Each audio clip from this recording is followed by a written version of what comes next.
Hi, it's the 29th of March, and after doing a one-on-one on Bitcoin yesterday, today I'm going to do a one-on-one on blockchains. So Bitcoin is the first example of a blockchain. There are, as far as I'm aware, no records of the term blockchain being used prior to Bitcoin. But what exactly is a blockchain? Well, a blockchain is a chain of blocks. What's in the blocks? Transactions. Now, transactions can only be included in a block if they are valid, and there are computers running software all across the world to verify that transactions included in each block are indeed valid. Now, there are two types of blockchain. There are public permissionless blockchains and private permissioned blockchains. Bitcoin and Ethereum are examples of public permissionless blockchains. This effectively means that you or me can submit a transaction to the blockchain if it is indeed valid, and we can also contribute computing power to the verification of transactions included in each block. Now, contributing computing power is not a charitable endeavor. If you contribute computing power, you effectively enter a pre-assigned game every 10 minutes in which you can be awarded a prize of bitcoins to incentivize individuals and companies to contribute computing power to the network.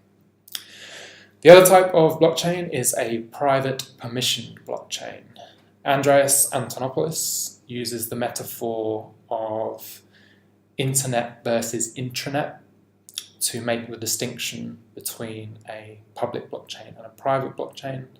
Many of you will be familiar with company intranets, where you can look over company-related information and perhaps communicate with fellow employees, but there are no interactions between intranets, say at JP Morgan and Goldman Sachs. They are within specific walls of those organizations. So private blockchains restrict users who are able to submit transactions to the network, and they also restrict those individuals who are able to contribute computing power to the verification of transactions.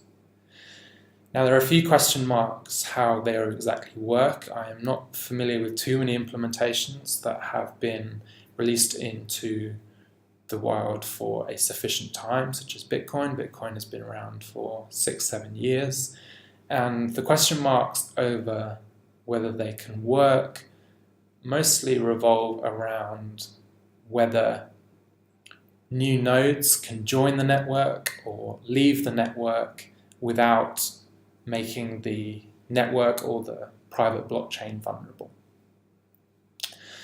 So, depending on who you are, you may be more interested or enthusiastic about one or the other, public or private blockchains. Entrepreneurs and people with a long-term horizon who are innovators and interested in disruptive business models probably gravitate towards public blockchains. But if you're an incumbent and you're looking to make instant efficiencies at the back end of your organization, you'll probably be more interested in private blockchains. Another way to look at blockchains is to think about them as a shared database, or a shared ledger. Now, currently, financial institutions like banks and insurance companies will keep their own databases, their own ledgers on their computer systems, and they will regularly have disagreements with other financial institutions over the state of truth, i.e. Which accounts own which amounts. Now, with a blockchain, everyone is using the same shared database. So departments can use the same shared database, different businesses within an industry can use the same database. And because everyone is using the same database, you do not get these reconciliation issues that you do when everyone has their own private copy of the database. So to conclude, Bitcoin is the first application of a blockchain. There will be many more, and depending on what your interest is, you'll probably gravitate towards learning more about public blockchains or private blockchains.